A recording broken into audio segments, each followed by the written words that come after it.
toi la première, sur les réseaux, les gens te suivent pas parce que tu as un podcast. C'est pas le podcast qui les intéresse, c'est de quoi tu parles, qui t'invite.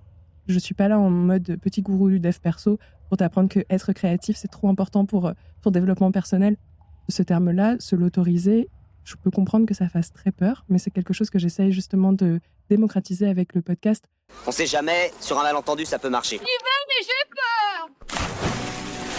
Mais en fait, c'est pas si mal ce que j'avais fait. C'est peut-être un succès alors. Mais elle est où la podcast money? Faire un podcast, c'est le Far West. J'ai oublié de parler de ça. Un peu flou, non? Je suis un peu perdue. Vous trouvez pas qu'il y a un truc dont on ne parle pas assez quand on crée du contenu? Ce sont toutes ces pensées qui s'entrechoquent dans nos têtes. Et ouais, on va pas se mentir, avoir son propre média, c'est souvent osciller entre deux extrêmes. Je suis un putain de génie et j'en peux plus. Mais ce projet, on va pas l'abandonner, on l'a dans les tripes, on y pense jour et nuit. Est-ce qu'il y en a vraiment qui arrivent? Je rencontre tous les jours des créateurs et créatrices qui transforment leur projet en succès. Il n'y a pas de magie là-dedans, juste de la stratégie et de la détermination. Alors j'ai eu envie de vous en faire profiter. Comment on développe son média? Quelles sont les méthodes qui fonctionnent vraiment? Est-ce qu'il y a des erreurs à éviter absolument? Et la monétisation dans tout ça? Je vais chercher pour vous les réponses à ces questions. Mon but, vous donner les moyens de vos ambitions et vous pousser à passer à l'action. Je suis Anne-Claire Leca et vous écoutez Antipop, le podcast qui explore les stratégies de croissance des créateurs de contenu. Bonne écoute!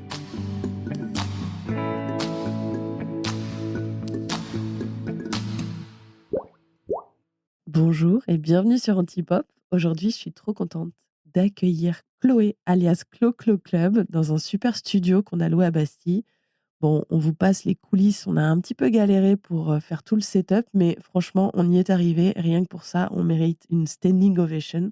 D'autant que vous venez de remarquer que cet épisode sera sponsorisé par Rhumex, parce que Chloé et moi, on est sur la fin et le début d'un rhume. Vraiment un cycle de maladie. Exactement. Nous deux.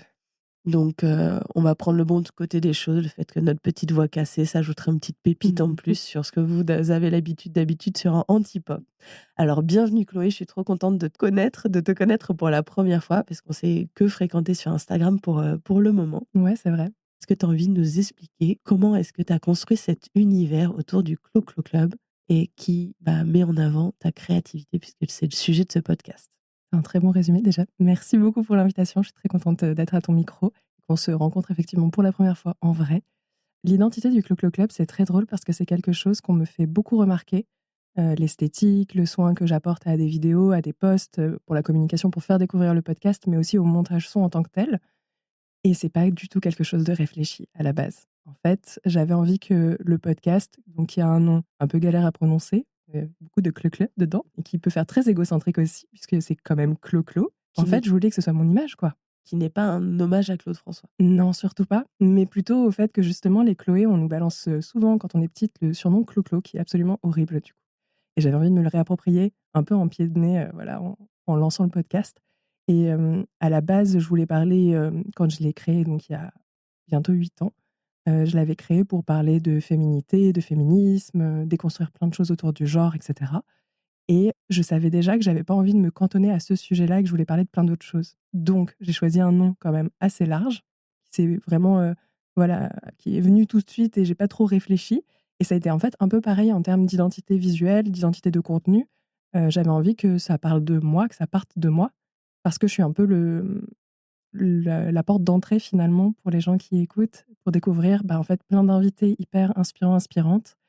Découvrir plein de disciplines et en fait pouvoir retranscrire un peu ce côté hyper touche à tout et très curieuse en fait que moi j'ai, d'être curieuse de tout et de toujours m'intéresser à plein de choses, pouvoir en fait le retranscrire avec ce terme de créativité qui est un peu le fil rouge du podcast.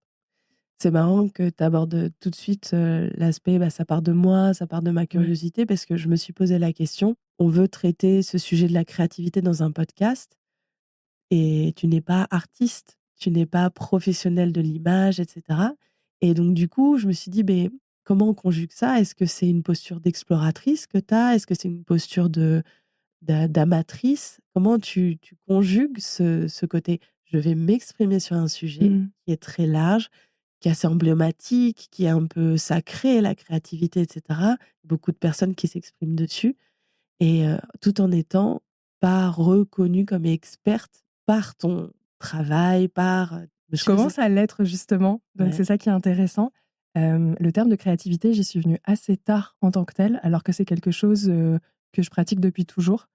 Quand tu me demandes un peu la démarche que j'ai, en fait, avec cette thématique-là, c'est une démarche de passionnée slash vitale, dans le sens où j'ai toujours créé, j'ai toujours dessiné, écrit, raconté des histoires, fait de la poterie, ensuite de la peinture à l'huile. Tiens, je vais faire de la danse, je vais apprendre à faire du crochet. Enfin, la liste est extrêmement longue de plein d'activités que parfois j'ai tenu un mois et puis après j'ai fait: «Allez, ça m'intéresse plus, je passe à autre chose». Et c'est quelque chose, en tout cas quand je peux pas le faire, je suis très malheureuse et en fait, je le retrouve, aujourd'hui aussi dans mon travail. Donc je suis responsable communication, très prochainement là en freelance. Ça y est, je me lance aussi, dans cette aventure-là entrepreneuriale et en fait pour moi ça va ensemble. C'est, ce côté de pouvoir, exprimer, raconter des histoires, partager en fait finalement, plein de choses avec, d'autres personnes. Ça vient vraiment de cette démarche-là. Donc même si effectivement sur le papier, quand je vais aller à l'URSSAF, je vais pas me déclarer en tant que, intermittente du spectacle, artiste, et cetera. Pour autant, moi, je me définis comme quelqu'un, de plus en plus le terme artiste, je suis plutôt OK avec, parce qu'en fait, je crée plein de trucs, que parfois je fais de l'art aussi, pas que du contenu. Il y a une nuance, qui est de plus en plus floue aujourd'hui, mais qui existe encore en tout cas. Et en fait, ce terme-là, se l'autoriser, je peux comprendre que ça fasse très peur, mais c'est quelque chose que j'essaye justement de démocratiser avec le podcast. En partant de moi, c'est un moyen de dire qu'il y a pas une voie toute tracée pour la créativité. Je suis pas là en mode petit gourou du dev perso pour t'apprendre qu'être créatif, c'est trop important pour, ton développement personnel. Non, en fait, enfin, c'est plutôt rappeler que la créativité, elle est partout dans tout ce que tu peux faire au quotidien. Juste, tu y portes pas forcément attention, donc tu as l'impression de pas être créatif ou à l'inverse, tu l'es vachement, mais tu te cantonnes à, un certain domaine où tu te mets toi-même des freins. Bref, tous ces trucs-là, pouvoir les lever en parlant, en partageant en fait des réflexions que moi j'avais sur le sujet et mon propre parcours qui est que, en fait, le terme de créativité, notamment dans le podcast, il est venu tard parce qu'un ami en soirée m'a dit, «J'arrive pas à résumer ton podcast à des potes. Je l'adore, mais je suis incapable de faire un petit pitch, en fait, pour en parler autour de moi». Et moi-même, je n'arrivais pas à faire un pitch. Ça faisait un moment que je disais juste: «Bah, c'est un podcast dans lequel je parle de trucs que j'aime bien».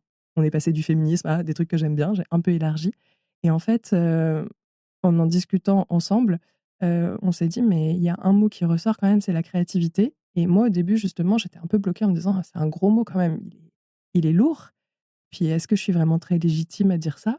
Il m'a regardé, il fait: «Mais si toi, tu es pas légitime, franchement, personne ne peut parler de ce sujet. Enfin, je ne comprends pas. Tu es la personne en tout cas, dans ce groupe-là où on était, tu es une des plus hyperactives donc en fait, pour moi, tu es créative, tu fais plein de trucs. Vas-y, en fait, lance-toi. Tu as pas besoin d'avoir un statut, d'avoir, une petite étiquette officielle, d'avoir une formation. Je suis autodidacte dans quasiment tout ce que je fais. C'est aussi ça être créatif, c'est, comme ça que je le résume avec le podcast aussi, c'est notre capacité à avoir des idées, générer une idée et ensuite la mettre en action. Pas rester bloqué en se disant, «Bah, maintenant j'ose plus, c'est pas à moi de le faire», quoi. ouais, on sent que c'est une démarche qui est très personnelle, qui vient des choses que j'aime, les gens que j'ai envie de Mmh. rencontrer, les sujets que j'ai envie d'aborder et que tu l'incarnes toi-même parce que, récemment, tu t'es mis de plus en plus en scène, en train de créer, d'écrire un roman, de dessiner et cetera et donc c'est en fait, en incarnant ce qu'on a envie de proposer aux gens, on se sent plus aligné et ça diminue la pression. La créativité, c'est un sujet qui est super large et Mmh. qui peut être un peu flou. Le risque, c'est un peu de s'éparpiller. Comment est-ce que toi, tu t'es dit: «Je vais en parler de manière unique»? Qu'est-ce qui va être unique dans le Clo-Clo Club quand on cherche des choses sur la créativité qu'on ne trouvera pas sur un autre podcast qui pourrait traiter de la même chose? Ben, justement, comme c'est un sujet très large, j'avais pas envie de te dire, quand tu arrives sur le Clo-Clo Club, tu vas entendre, des résumés, soit que pour apprendre à écrire, soit que pour, faire des cours d'art plastique, des trucs comme ça. Je voulais me détacher un peu de ce côté très, associé, en fait, à l'image de l'artiste en tant que tel. Après, pour être honnête aussi, c'est beaucoup plus simple pour commencer d'interviewer, des personnes qui sont dans ces milieux-là. J'ai interviewé pas mal de designeuses textiles, d'illustratrices, de DJ, enfin voilà, des personnes dont le métier est créatif en tant que tel, c'est l'activité principale, mais pas que. Et mon but, c'est de l'élargir par la suite dans un temps 2 à des activistes, à de la cuisine, à plein de choses où on n'y pense pas forcément au fait que c'est créatif alors que ça l'est. Et je pense que c'est un peu ça la différence. C'est que je te prends plus par la main en te disant, en fait, la créativité, elle est partout. Justement, c'est peut-être très flou, mais c'est quelque chose qui est accessible et qui peut changer aussi ta vision de ton quotidien, ta vision de la société, avoir une vraie transformation, un vrai impact positif, très futile parfois, juste esthétique, c'est beau, c'est agréable, parfois en profondeur parce que, bah, vraiment ça te permet de porter des idées et je trouve que c'est hyper important de pouvoir avoir cette approche-là qui se détache, ouais, un petit peu des codes traditionnels, encore une fois, de la peinture, d'un côté, l'écriture de l'autre et puis en fait, les 2 ne se parlent pas et puis si on te parle de sport, c'est encore une autre niche alors qu'en fait, je pense que toi, comme moi, comme, les personnes qui nous écoutent à l'heure actuelle, vous aimez pas qu'un seul truc dans la vie. Enfin, bien sûr qu'il y a une dominante, et encore elle varie peut-être au fil du temps, mais on s'intéresse à plein de trucs et donc la créativité en ça, enfin pour moi, elle peut s'exprimer partout. Bien sûr. Ça me rappelle, il y a un livre qui est assez, qui fait autorité, on va dire, en termes de créativité. C'est, The Artist Way de Julia Cameron Ouais. et notamment, je sais qu'un conseil qu'elle donne dans ce livre, c'est de dans une routine, dans quelque chose qu'on fait tous les jours, de varier de juste un petit millimètre. Par exemple, le chemin qu'on va faire tous les jours entre sa maison et son travail, d'un jour décider de prendre une autre route et en fait, c'est de donner du nouveau, de donner de l'accident, de donner du risque dans quelque chose qu'on va faire et en fait, ça m'a vraiment une fois que j'ai entendu cette idée, moi, ça m'a vraiment débloquée dans le fait de me dire: «Bah oui, je suis une personne créative, même si je suis pas artiste, même si et cetera, même si j'ai pas l'étiquette, parce que j'ai envie d'aller créer de la nouveauté, j'ai envie d'aller créer quelque chose qui est nouveau dans quelque chose qui peut être banal, dans quelque chose qui peut être récurrent et cetera». Je m'en veux pour Julia Cameron parce que à chaque fois qu'on me la cite, je suis d'accord et je fais des trucs qu'elle conseille, mais j'ai jamais réussi à la lire. Je me suis arrêtée vraiment très vite parce que en tout cas la traduction française, c'était trop laborieux pour moi, enfin, c'est très rébarbatif quoi. Alors que oui, totalement et pour exemple aussi, moi j'ai interviewé, c'était plutôt une discussion en l'occurrence, Alison du podcast Deadline où on parlait ensemble de notre rapport au temps et à l'organisation et en fait, on a parlé à un moment de la créativité et elle m'a dit: «Mais c'est fou, c'est vrai que moi quand j'y pense, ma mère en fait, elle était créative dans, sa façon de faire manger des légumes aux enfants ou de s'organiser. Oui, en fait, c'est de la créativité. Alors bien sûr que tu peux pas ça ne demande pas le même travail que de créer une œuvre, par exemple, mais n'empêche que c'est une capacité de dire: «OK, je vais prendre un constat, trouver des idées, les mettre entre elles. Hop, tiens, il y a une nouvelle façon de faire. Je vais prendre cette voie-là et on va voir ce que ça donne». Je t'ai entendu dire, dans un de tes épisodes, le fait que toi, tu as assumé vouloir que ton podcast soit pro. Mmh.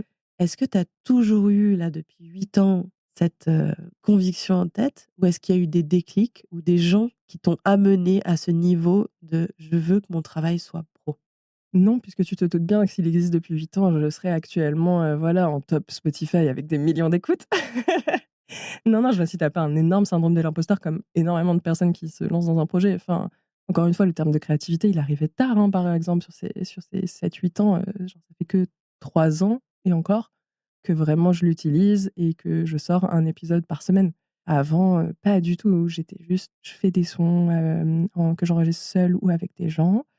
C'est sympa. J'ai pas envie de qu'on voit ma tête. J'ai envie que ce soit écouté, mais pas que ce soit connu et du coup, dans une espèce d'ambivalence, enfin, vraiment, c'était totalement paradoxal, comme, positionnement et j'étais pas du tout, à l'aise parce que, bah, je pensais que le son que je proposais, il était pas, assez propre pour proposer ensuite des interviews à des gens connus, ce genre de choses. Les déclics, ils se sont faits, en fait, au fur et à mesure. Les premiers ça a été un déclic plus personnel, via le travail, en l'occurrence. Où en fait, comme je suis responsable communication, je devais m'occuper des réseaux sociaux, une boîte qui me faisait entièrement confiance et où ça se passait hyper bien et il a fallu commencer à se montrer. Et là, je me suis dit: «Ah, si je me montre pour le travail, il y a pas de raison que je me montre pas pour mes projets perso». Premier petit point. Mais même ça, j'étais pas encore, hyper à l'aise comme aujourd'hui où voilà, ça me pose pas de problème de filmer, même si c'est pas ce que je préfère.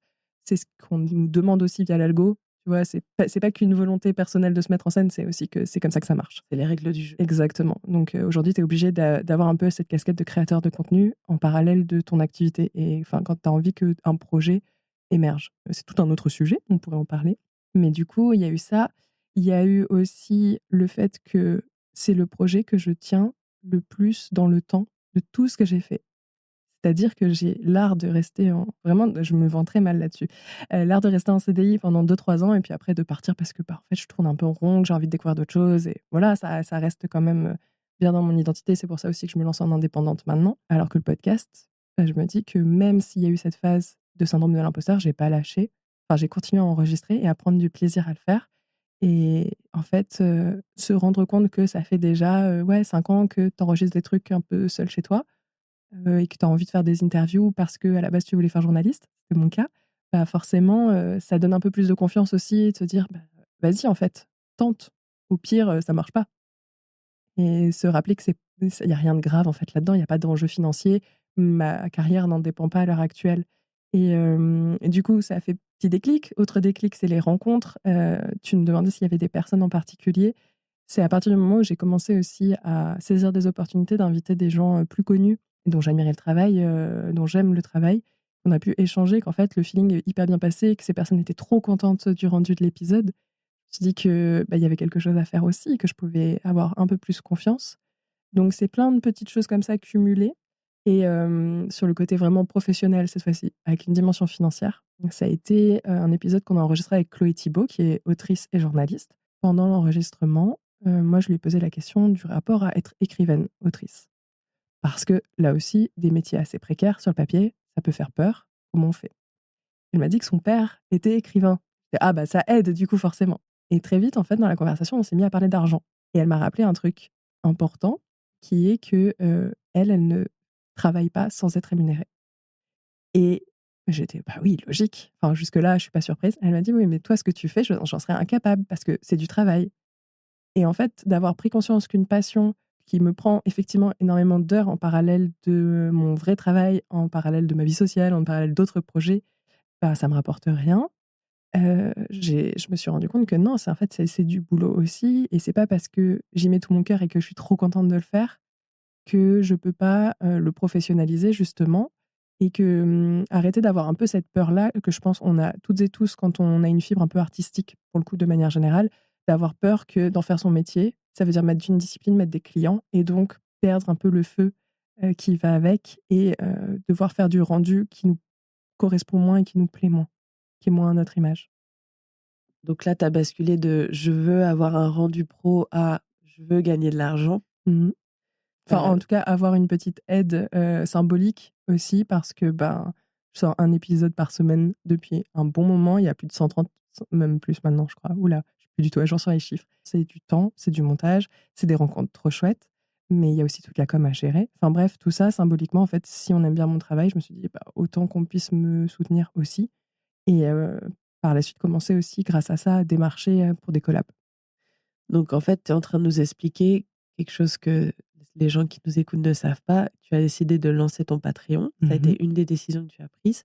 Est-ce que tu as pris d'autres décisions? Par exemple, je sais en off que tu es en train de refaire la cover de ton podcast. Est-ce que ça fait partie d'une montée en gamme que tu es en train d'orchestrer? Est-ce qu'il y a d'autres choses qui découlent de cette prise de conscience? Patreon, c'était vraiment, la petite phrase de Chloé qui m'a tourné dans la tête pendant longtemps et au bout d'un moment, je me suis dit: «Bah, en fait, il y a Patreon qui existe. Vas-y, on teste». Je communique très peu dessus, j'ai très peu de personnes dessus, je suis très irrégulière dessus, mais en fait, je pars du principe que je suis très régulière à côté, déjà gratuitement.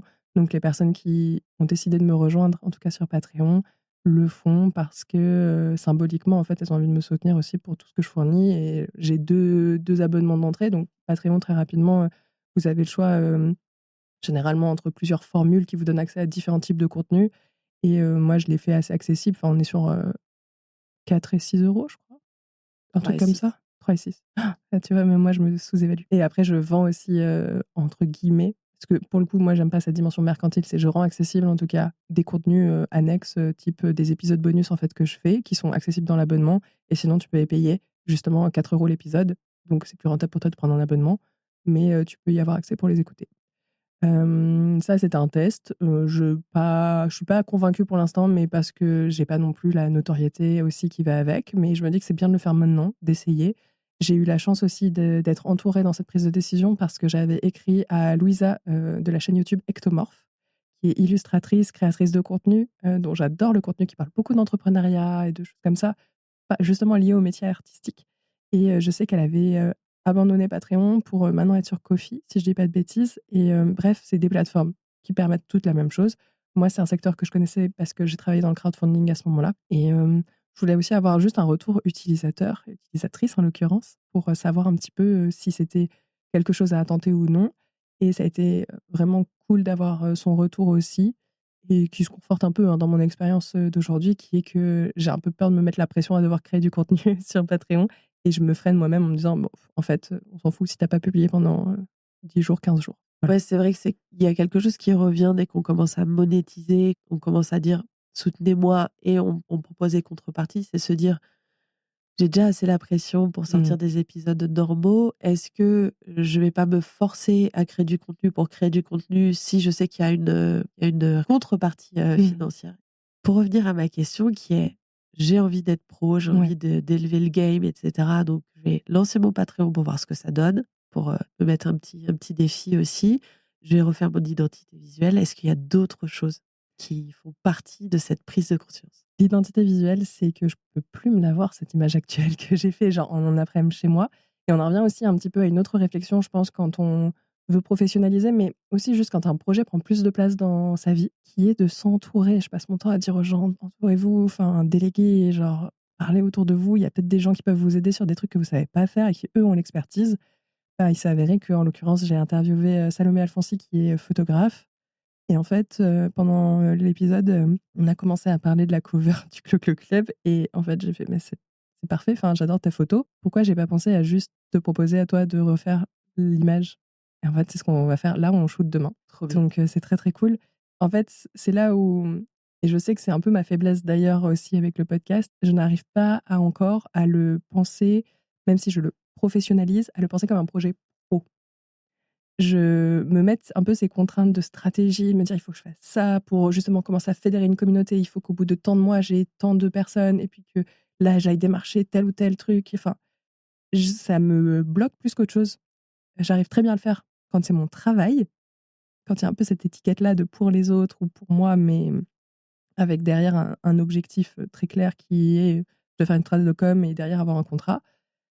Versus là, ce projet qui, peut-être parce qu'il est justement si personnel, a un peu du mal à être bridé, parce que je vois ça un peu comme être un peu bridé, un peu cantonné à une stratégie que je connais. Enfin, la com, le marketing, je suis à l'aise avec.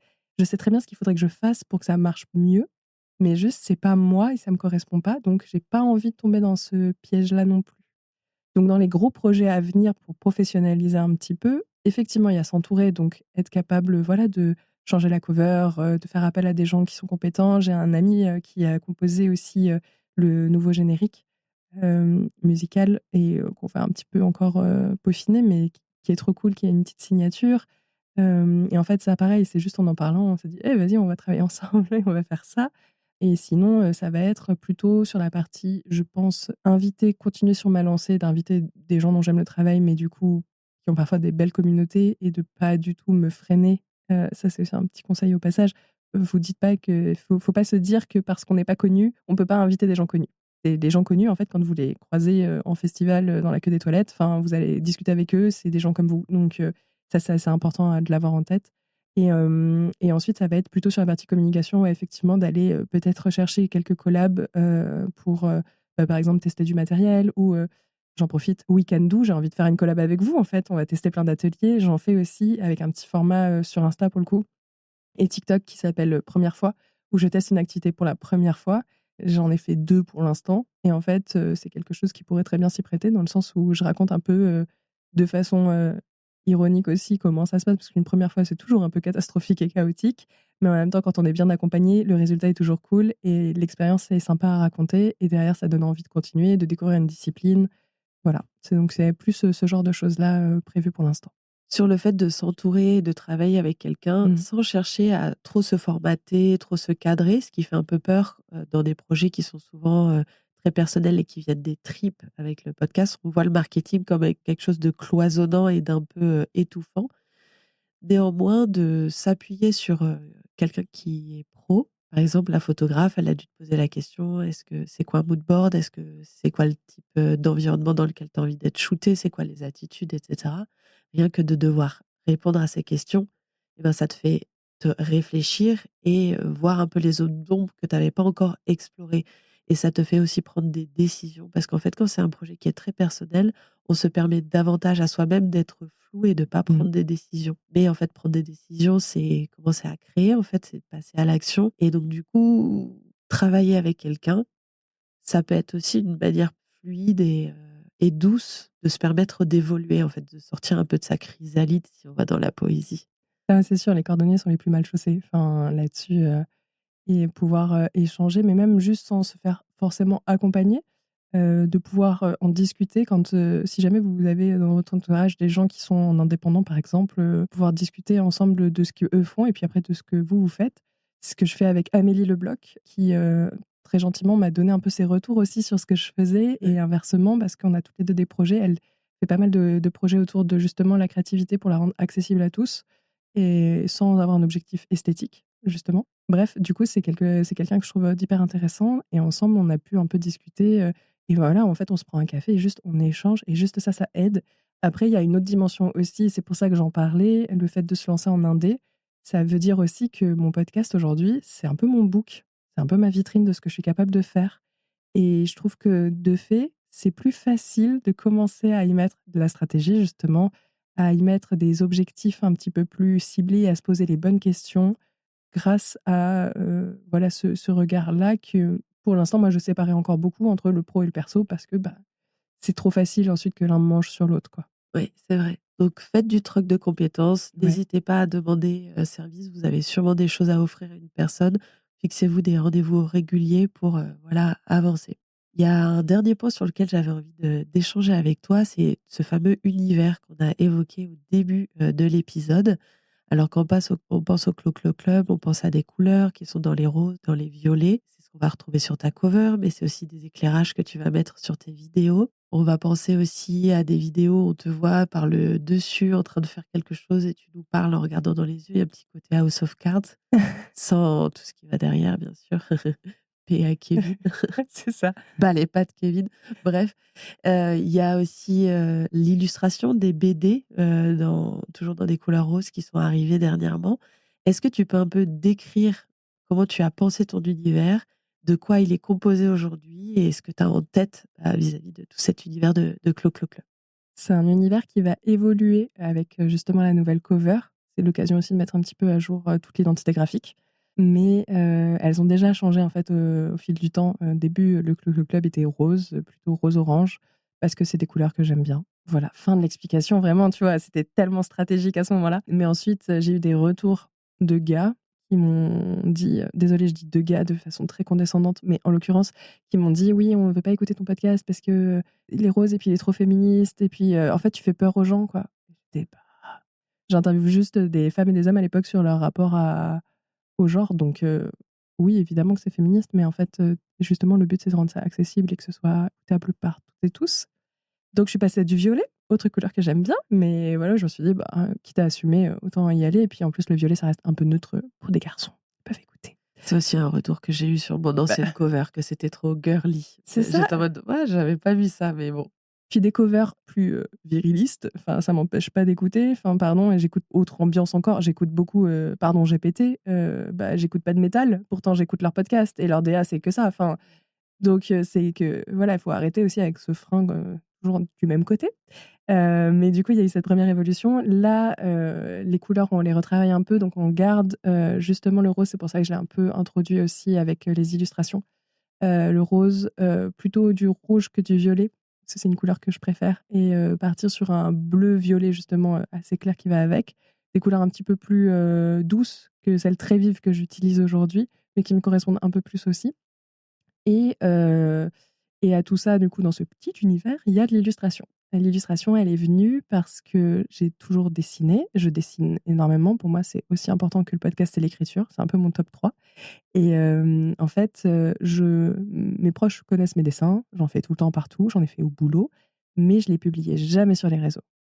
Parce qu'en plus, quand on fait des dessins en tradi, donc à la main, voilà, avec des techniques type crayon, encre et compagnie, si on n'a pas un scanner, leur rendre justice en photo et tout, c'est franchement pas ouf.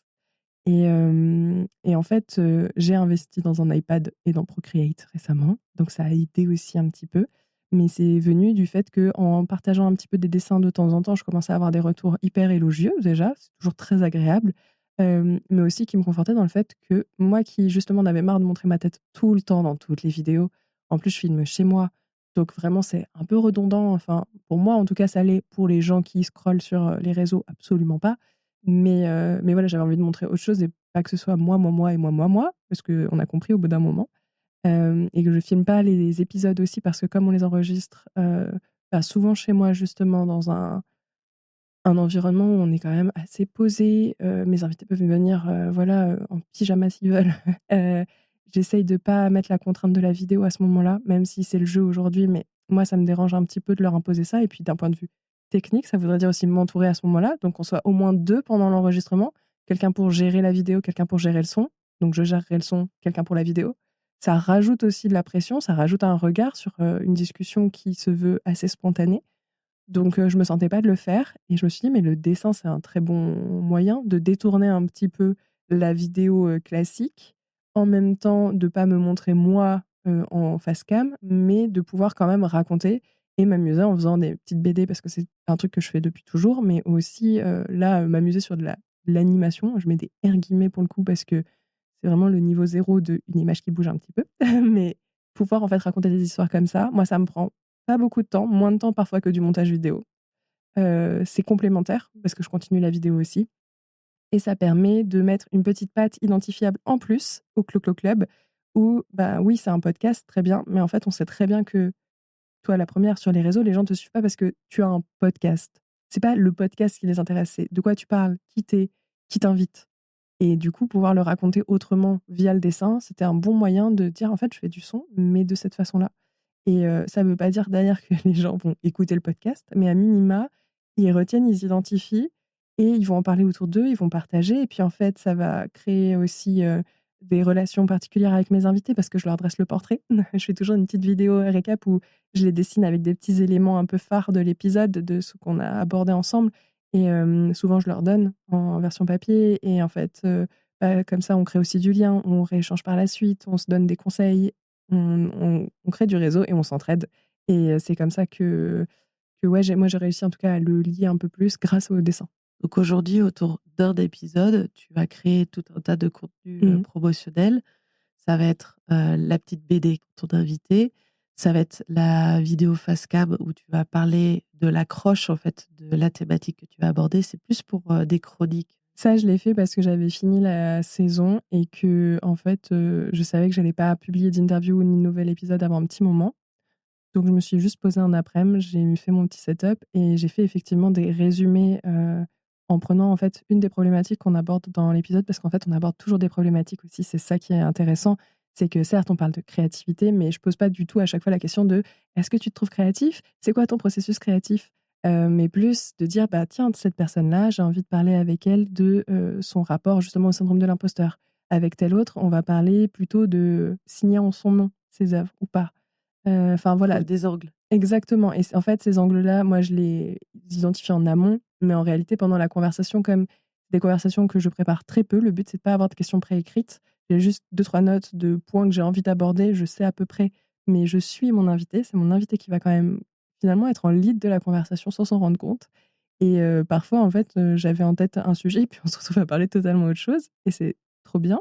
Je le mets dans le titre, évidemment, je le mets dans les mots-clés pour le référencement, très important mais aussi, dans ces petites vidéos que je fais à côté en me disant: «Ben, si jamais toi, ça te parle, toi qui tombes sur cette vidéo, ça te parle et que tu te dis: "Je suis dans la même situation"», va écouter l'épisode parce qu'en fait, tu vas y retrouver plein de choses et peut-être que tu connais pas l'invité. Parce que c'est un vrai frein aussi dans le podcast. Moi, la première, il y a plein d'épisodes de podcast qui sont très certainement super, que j'écoute pas parce que je connais pas les gens.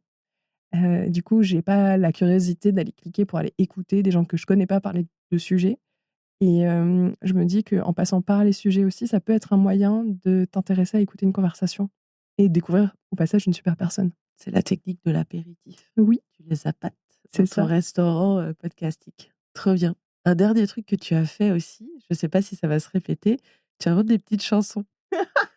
Oui, alors, J'avoue, c'était celle de l'été, je ouais. l'écoutais en boucle et je me suis tapé une barre, hein, le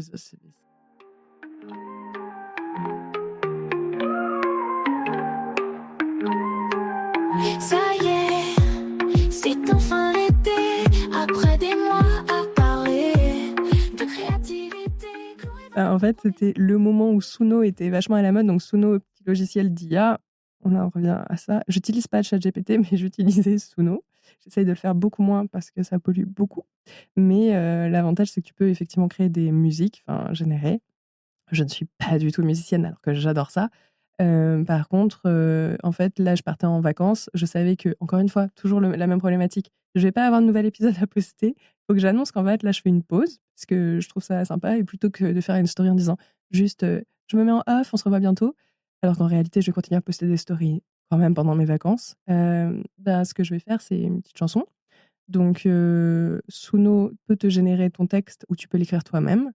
Je me suis dit que j'écrivais toujours mieux que l'IA, donc j'ai écrit les paroles en 2-2. J'ai demandé de me faire ça sur un rythme reggaeton.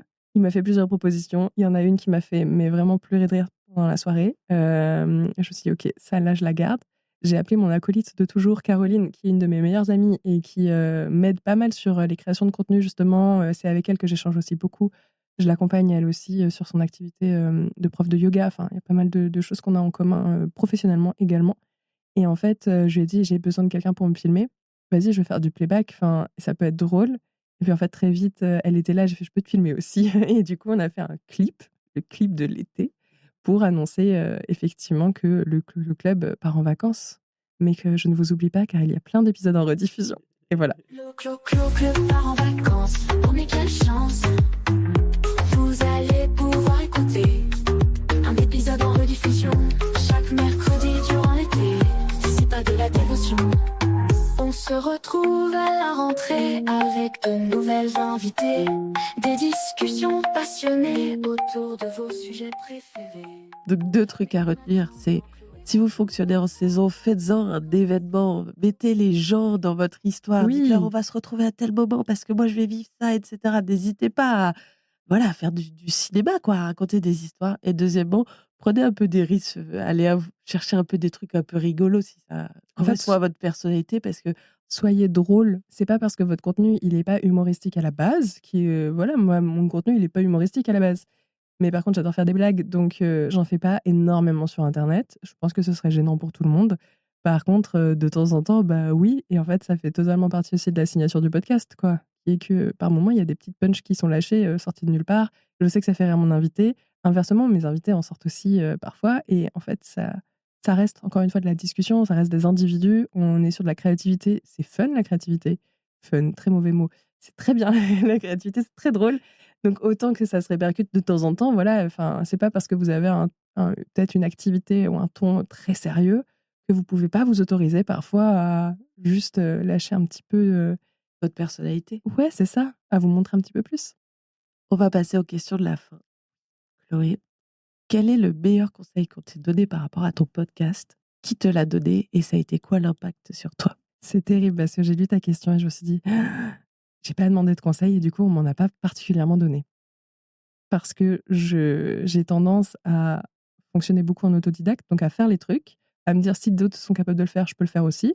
Je fais, je me plante et après je demande de l'aide. Alors le Mais feedback. voilà, c'est ça. Ça va Ouais. être plus des feedbacks et j'en ai cité pas mal là dans l'épisode. Je parlais de Chloé Thibault notamment pour professionnaliser le podcast. Là, la plus récente, ça reste Amélie, donc Amélie Le Bloc, parce que quand on a pris ce petit café ensemble, justement, on a parlé un peu des contenus, etc. Et elle m'a dit comme ça va paraître très pédant, pardon. Elle m'a dit que mon contenu était trop intelligent pour les réseaux, qu'il était très bien, mais trop intelligent. J'étais genre d'accord, donc ça veut dire que les gens sont bêtes, c'est pas très cool de dire ça. Elle dit non, mais tu vois ce que je veux dire? Je fais oui, je sais par rapport à l'algorithme, très bien, ok. Et du coup, elle me dit mais ça continue, en vrai, ça c'est toi. Par contre, parle-nous un peu plus de toi. En fait, là, tu parles beaucoup du podcast et des épisodes. Montre un peu, genre justement tout ce que toi tu fais. Et le dessin en a découlé aussi, hein. Ça a suivi. Genre, on a pris le café, 3 jours après, j'étais en train de faire des dessins. J'avais remarqué, j'avais suivi ça. Et dernière question, c'est quoi la place du podcast dans ta vie aujourd'hui? Et ça sera quoi sa place dans 3 ans? C'est une place centrale. Là, je suis trop contente de pouvoir y allouer beaucoup plus de mon temps. C'était quand même très compliqué, je me dis rétroactivement, de jongler entre avoir un CDI et sortir un épisode par semaine, un peu zinzin.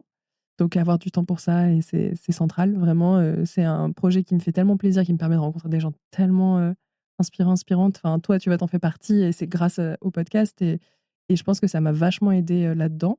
Et dans 3 ans, je suis nulle pour me projeter. D'où aussi, tu vois, Je ne suis pas une balle rebondissante, Anne. Non, mais tu vois, tout cet enjeu sur c'est quoi les projets pour professionnaliser, ta stratégie et tout. J'ai aucune idée parce que je fonctionne énormément à l'instinct et je suis un peu le flow, ce qui, encore une fois, parfois me porte préjudice aussi. Mais c'est mon mode de fonctionnement dans lequel, pour l'instant, je m'épanouis le plus. Après, dans 3 ans, j'aimerais quand même que le podcast ait une dimension aussi peut-être présentielle, physique.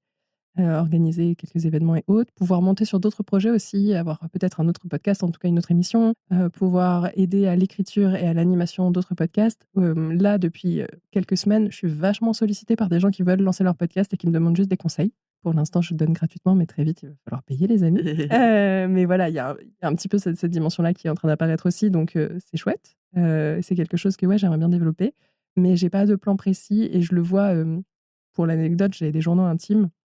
Et en fait, si je regarde ceux que j'écrivais il y a 8 ans, quand je commence à parler du podcast, il y a des trucs que j'ai écrits qui se sont réalisés que 5 ans plus tard, parfois cette année seulement. Il y en a qui sont toujours là et en fait, juste ça prend son temps. Bien sûr qu'il y a plein de choses, une fois qu'elles sont posées, c'est beaucoup plus facile de se mettre en action justement pour les réaliser, quand ça te tient vraiment à cœur. Mais il y a aussi plein de projets que tu abandonnes en cours de route et c'est OK. Et là, voilà, pour les 3 ans, dans 3 ans, le podcast, j'espère qu'il sera toujours là. Ça, j'y compte bien.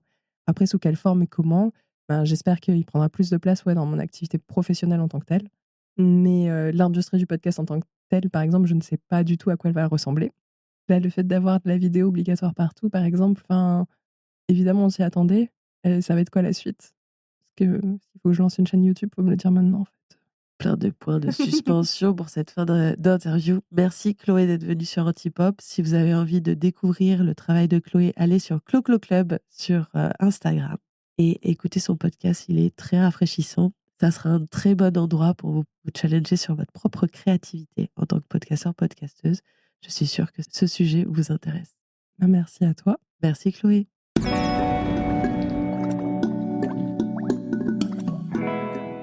Alors, il était comment cet épisode ? Est-ce que ça vous a donné un petit déclic du genre « Mais oui, bien sûr, je peux le faire » ou peut-être même « Écoutez, c'est une tuerie ». Vous m'envoyez ravi. Et si vous voulez encore plus de conseils, abonnez-vous à ma newsletter. Promis, vous ne serez pas déçus. Antipop est un podcast d'ICO, produit par Anne-Claire Leca. La réalisation sonore est signée Alice Krief des Belles Fréquences. Envie de prolonger la conversation ? Retrouvez-moi sur LinkedIn ou Instagram. Les liens sont dans la description de l'épisode. Ah oui, mais aussi, mettez la plante d'étoiles, les petits avis qui font plaisir. Vous le savez, ça vous prend 2 secondes et moi, c'est comme le fromage sur les macaronis, ça me fait trop plaisir à chaque fois de vous lire. À très vite.